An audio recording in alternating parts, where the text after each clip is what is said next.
Olá, eu sou Matheus Tiamati, estou começando mais um episódio do D12Cast. Hoje eu vou falar sobre o contraste que existe nos tipos de publicações dentro do RPG, mas para ficar mais claro, eu vou começar dando um exemplo. Digamos que você quer começar uma campanha nova de fantasia medieval, só que focado num aspecto mais urbano, focado em aventuras urbanas, está pensando aí numa grande metrópole. Os jogadores vão se envolver, vão ter histórias ali, vão ter reviravoltas, acontecimentos, perigos, monstros, raças fantásticas que ali existem, intrigas políticas entre grupos mercantis, guildas e nobres e tudo mais. Enfim, uma grande metrópole com inspiração aí em Lankhmar, talvez seria a maior referência, mas também todas as outras que existem aí, Waterdeep, Volcaria, até talvez as cidades livres ou Porto Real de Game of Thrones, enfim, esse seria a premissa do que você está pensando, e que o grupo, na verdade, está pensando junto, mas você estaria optando por não pegar uma dessas cidades conhecidas, justamente porque os jogadores provavelmente uma ou outra coisa conheceriam. Então a opção seria ou criar uma cidade do zero para sediar essa campanha, ou pegar uma cidade fictícia, mas que não seja tão conhecida. Então, fazendo uma pesquisa, você acaba se deparando com a publicação do Monte Cook, que é aí um autor bastante renomado no meio do RPG, tem publicações próprias dele, como o Cenário Numenera, ou Cypher System, já trabalhou com D&D, enfim. O cara tem bastante coisa produzida aí, tem um renome grande no mercado. E você acha Ptolos, a publicação focada em uma cidade descrita por ele, são mais de 800 páginas de conteúdo descrevendo essa cidade ficcional. Então, dentro dessa publicação, nas mais de 800 páginas, tem centenas de NPCs descritos, facções, organizações, ideias para aventuras, os deuses desse cenário, famílias nobres, mercantis, tem tudo, tem muita coisa ali para ser consumida, então parece que é o material ideal para justamente colocar essa campanha em jogo. O problema começa quando você vai lendo isso e vai vendo que é uma quantidade densa de material. Realmente, não só pela quantidade de páginas, que é realmente imensa, né, convenhamos, mas além disso, todas elas são bastante preenchidas, tem muito material, são referências cruzadas. Por mais que o livro seja bem organizado, ele trabalha também com caixas de texto, enfim, ele tem divisão de capítulo, divisão por distritos. Ao se deparar com esse material, você vai percebendo que é muito conteúdo para ficar dominando, pelo menos dentro daquilo que você imaginava, que para o jogo ser dinâmico é legal o mestre ter conhecimento ali, ter guardado inconscientemente muita informação para conseguir improvisar em cima, para conseguir fazer relação entre o que os jogadores resolvem fazer, que você preparou, que eles resolvem na hora, enfim. Por tudo isso, esse material acaba sendo mais assustador do que incentivador de você colocar essa campanha em jogo. Nessa pesquisa que você tinha feito, também tinha acontecido de você achar um suplemento, uma publicação chamada Vornheim, que também descreve uma cidade fictícia ali que parece interessante, mas ela tem somente 60 e poucas páginas. O que, dentro da lógica que você está pensando, parece pouco, não deve ter muito conteúdo ali que vá ajudar nessa campanha. Porém, voltando lá, você começa a folhear de novo o livro e percebe que pouco conteúdo em questão de quantidade, mas ele é um conteúdo modular, que permite que você crie em cima. E talvez essas 60 e poucas páginas sejam o suficiente para essa campanha acontecer de uma forma tão legal quanto você imaginava, mas exigindo menos trabalho e menos decoreba da sua parte quanto mestre. Com esse exemplo que eu dei, eu acho que fica claro o que eu vou abordar aqui hoje, que são esses dois estilos de publicações que existem, um mais consolidado, que é focado em uma grande quantidade de informação e de lore, o que é muito legal por algum ponto, mas é ruim para o outro, vou abordar isso, e o outro tipo de publicação que veio principalmente com o advento do OSR, que são materiais menores, mas muito focados em tabelas de conteúdo que permite gerar conteúdo, informação, NPCs, plot de aventura, enfim, seja o que for, de uma maneira mais rápida, mais dinâmica, desde que você depois trabalhe em cima disso, né? O padrão de suplemento de RPG geralmente é esse tipo que tem muita informação contida ali, e para nós, enquanto consumidores, isso é muito bom, né? Quando eu compro um suplemento de algum tema específico, eu quero que tenha muito conteúdo ali, muita informação, que os autores tenham pensado e colocado ali as várias ideias deles, enfim, isso é muito bom. Porém, se a gente pensar, isso é um formato que ele vem desde o início do RPG, e hoje em dia a gente consome conteúdo de uma maneira geral, não só no RPG, mas com tudo, de uma maneira muito diferente. Existe uma avalanche de informação, a gente está sempre recebendo uma quantidade absurda, e talvez por isso, eu estou dando aqui um relato bem pessoal meu, mas eu vejo outras pessoas falarem isso, a gente tem menos disposição e menos paciência, tem um pouquinho de ansiedade em consumir conteúdo muito grande, muito extenso.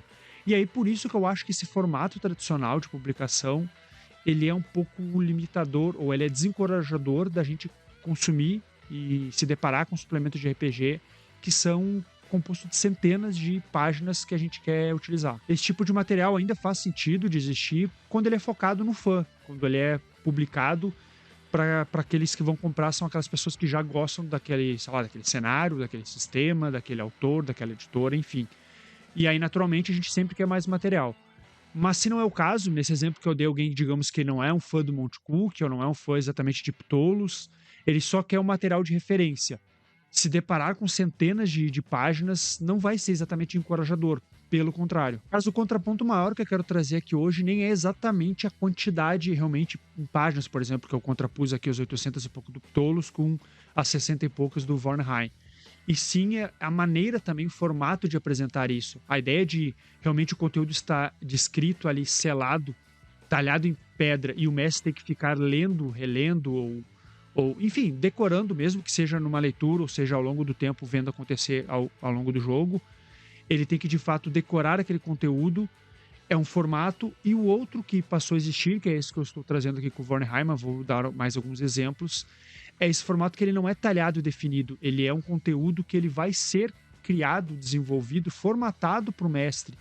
Então ele não precisa decorar, ele pode deixar para criar, para decidir que informação está ali, ou qual informação existe no jogo, ou mesmo que seja na preparação, de uma maneira mais solta, mais livre. Então esse segundo formato, ele permite que o mestre ou o leitor, enfim, seja quem estiver lendo, crie o conteúdo, ao invés de simplesmente ler um conteúdo que o autor colocou no livro. Então, ao invés de ler, por exemplo, dezenas de páginas descrevendo as várias famílias mercantis que existem na cidade, quais são os principais membros dessa família e tudo isso, para entender toda a rede de intrigas que existe naquela cidade, o mestre pode jogar alguns dados, consultar umas tabelas e ir criando quais são essas famílias, seja antes na preparação dele ou mesmo durante o jogo. Uma vez que elas foram criadas, claro, ele vai anotar e a partir de então essa vai ser uma informação talhada em pedra, digamos, a informação oficial. Mas ele não precisa disso de antemão, ele não precisa disso sendo consultado anteriormente e sendo decorado. Ao invés de ler no livro e consultar 3 diferentes tavernas, quem é o principal taverneiro, o nome da taverna, as características, os principais frequentadores, ideias de aventuras que podem ter nessas tavernas, ele pode ir numa tabela de geração de tavernas e rolar numa tabela para decidir o nome, aí cai ali uma coisa ou outra, esse é o nome da taverna, uma outra tabela com características de NPCs para decidir uma peculiaridade, um trejeito pro taverneiro. Para os frequentadores, ele pode ter uma tabela específica de frequentadores de tavernas ou ir numa de NPCs gerais.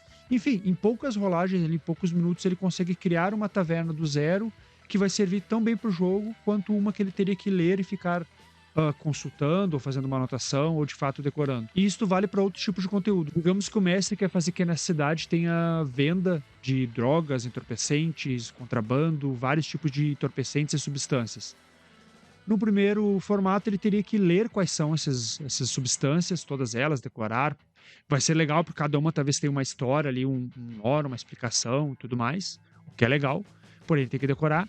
No segundo formato, ele próprio vai criar isso, ele vai jogar em algumas tabelas e estipular, ele pode escolher um nome ali, ou ele pode decidir quais são as características, as origens delas, quais são as mais comercializadas, enfim, tudo isso gerado ali rapidamente. Falando agora então das vantagens e desvantagens desses dois formatos, eu comentei no início que eu ia falar isso, porque obviamente eu estou trazendo um pouco mais esse formato mais recente do SR de tabelas geradoras e menos conteúdo, por causa disso que eu comentei, que hoje em dia a gente tem uma quantidade muito grande de informação, então quando não é algo que a gente gosta muito, quando não é um universo, uma marca, um conceito que a gente é apaixonado e a gente se dispõe a consumir mais, é difícil a gente ficar se debruçando sobre uma quantidade grande de material, mas mesmo estando puxando um pouco mais para esse lado, ele também tem desvantagem, então vou falar um pouquinho mais sobre cada um deles agora. A vantagem desse formato do exemplo do Vornheim eu já comentei que é não precisar ficar consultando uma grande quantidade de conteúdo e decorando ele. Outra é o grupo, tanto o mestre quanto os jogadores, irem criando junto sua própria versão daquilo que está sendo consultado, então nesse caso da cidade, mesmo que eu pegue o Vornheim, o meu grupo vai criar uma versão própria, porque o que vai sendo criado pelas tabelas aleatórias vai ser no meu grupo diferente de um outro grupo utilizando esse mesmo livro. Então cada grupo tem sua própria versão. Isso também é muito legal. Justamente isso é também a desvantagem desse formato, que é o quê? Não ter um autor, um grande escritor ou escritora pensando na história e criando uma lógica nela na publicação. Então, cada grupo vai criar aleatoriamente os acontecimentos, não tem alguém por trás pensando ele, criando algo bem elaborado, criando conexões, fazendo tudo ser bem desenvolvido. Tem um pouco de aleatoriedade ali que é legal, mas que também deixa as coisas talvez um pouco rasas ou até inconsistentes. O que não é necessariamente um problema, porque afinal o RPG é essa coisa de criando histórias de uma maneira emergente e diferente em cada grupo. Porém, dependendo da situação, é legal ter um grande escritor, uma grande mente pensando todo aquele lore, todo aquele desenvolvimento. Já essa é a vantagem do primeiro formato, daquela publicação mais densa, com mais conteúdo colocado ali. Por que isso é uma vantagem? Porque eu tenho um autor, uma narradora, um game designer, enfim, uma mente pensante por trás daquela publicação, produzindo conteúdo para ela de uma maneira estruturada, pensada, retrabalhando às vezes uma ideia que não está tão boa quanto poderia ser. Por exemplo, se eu fosse dar, vamos imaginar que o Game of Thrones, né, o Westeros, o universo de Westeros e toda a saga das Crônicas de Gelo e Fogo fosse nesse formato de tabela, um livro pequeno de 50 páginas que a gente vai jogar rolando dados ali, consultando tabelas. A gente estaria perdendo a oportunidade de ver todo mundo fantástico, rico, bem elaborado, com vários personagens e núcleos desenvolvidos pela mente do George Martin, que é aí um grande autor. E eu falo disso porque o universo de Game of Thrones é algo que eu gosto muito. Ter um autor, daqui a pouco, pensando, publicando, produzindo, talvez seja melhor para outros formatos de publicação. Então, esse exemplo do Game of Thrones que eu dei, esse universo riquíssimo que o Martin criou, ele é legal eu consumir, talvez, enquanto leitor, passivamente. Para jogar ele enquanto RPG, talvez seja melhor outro formato. Porque eu conheço bastante, razoavelmente, na verdade, o universo de Game of Thrones. Como eu falei, eu gosto muito, eu li os livros todos, a série, várias publicações, enfim. Mas pega alguém que daqui a pouco começou agora, não conhece muito de Game of Thrones e quer narrar um RPG de Game of Thrones para um grupo. Pô, ele vai ter que consumir milhares de páginas dos romances, ou olhar várias temporadas da série. Enfim, ele vai ter que consumir uma quantidade imensa de conteúdo para se sentir seguro de produzir histórias naquele universo. Isso é muito trabalhoso. Talvez seria melhor ele ter algumas tabelas ali para consultar. Um adendo só que eu vou fazer é que essa questão do uso das tabelas nesse formato, ele não é tão genérico quanto possa parecer. A maneira como o autor escolhe colocar as tabelas também ajuda a contextualizar aquilo que está sendo trabalhado. Então, por exemplo, as tabelas de uma cidade fictícia, como esse exemplo que eu dei, dependendo das opções que tem ali em cada linha, ele já está me dizendo mais ou menos o estilo do jogo. Por isso que eu até vou dar um outro exemplo de publicação nesse formato, que é Yun Suin, A Cidade Amarela, se não me engano é o subtítulo, que também é uma publicação descrevendo uma cidade de um mundo fantástico, porém o Suin tem a característica de ser uma cidade mais estranha, tem criaturas diferentes, como montarias de estilo lesma, raças diferentes, deuses bizarros. Então no Vornheim, por exemplo, uma tabela de trejeitos para personagens teria exemplos como, sei lá, calvo, ou fala muito devagar, gagueja, coisas desse tipo, que não são tão diferentes. A mesma tabela, o mesmo tipo de tabela de trejeitos para personagens no Yun Suin traria opções, traria inserts ali mais bizarros. Então seria, o cabelo fica mudando de cor, o personagem é quadrúpede de um animal estranho, enfim, não me lembro de cabeça agora. Mas a escolha que eu faço, as opções que estão dentro de uma tabela já indicam muito o conceito, o estilo do jogo. Então, por mais que seja informações sendo criadas com uma certa aleatoriedade a partir de uma tabela, o autor consegue imprimir aquele conceito, aquela ideia, o tipo de jogo que ele quer nas tabelas que ele coloca. Vamos supor que Vornheim fez um sucesso imenso, ou Yun Suin fez um sucesso imenso. O autor poderia lançar agora um livro, um calhamaço, descrevendo vários detalhes ou da Cidade Amarela, ou de outras questões, dos deuses, enfim, e tudo mais. Nada impediria que isso acontecesse. A diferença daí é que, enquanto nesse formato de direção de tabela, como eu havia dito, não existe uma versão oficial, porque cada grupo vai criar a sua própria versão daquilo, uma vez que o autor lançasse algo, agora ela é a versão oficial. E Yun Suin, os deuses também, existe uma tabela de geração de deuses, então até os deuses que são meio bizarros, não tem ali páginas e páginas descrevendo quais são os deuses bizarros de Yun Suin. Não existe o panteão oficial de Yun Suin, cada grupo tem o seu.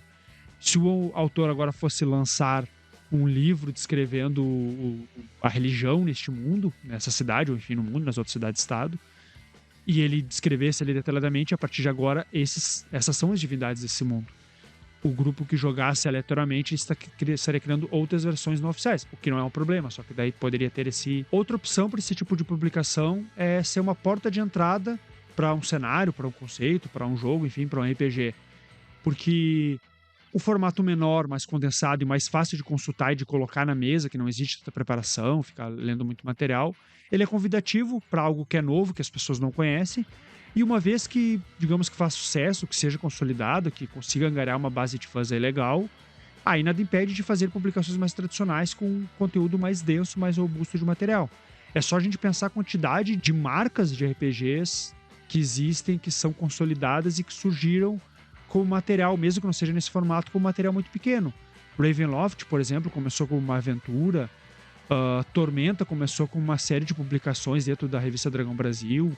Reino de Ferro também começou como uma aventura. Então, sobre esses dois formatos, eu acho que são justamente isso, dois formatos, não necessariamente um é melhor do que o outro, são estilos diferentes. Eu acho que a gente deveria só procurar tentar pensar mais nesse segundo formato, que ainda não é tão conhecido ou consolidado, principalmente para publicações que são para ser mais rápidas ou para temas mais fechados. Essas questões que eu trouxe hoje são muito porque eu venho pensando sobre elas também para alguns projetos que eu tenho. Alguns projetos eu acho que funcionam muito bem nessa ideia de um material estruturado, com tudo feito direitinho. Outros parece que a maneira mais solta de grupo criando na mesa, deixar mais rápido, funciona melhor. Mas sobre essa questão também especificamente de publicações focada em lore, eu vou fazer um episódio especificamente sobre isso, porque eu acho que é um material que rende bastante. Obrigado pelo episódio de hoje, um grande abraço e até mais.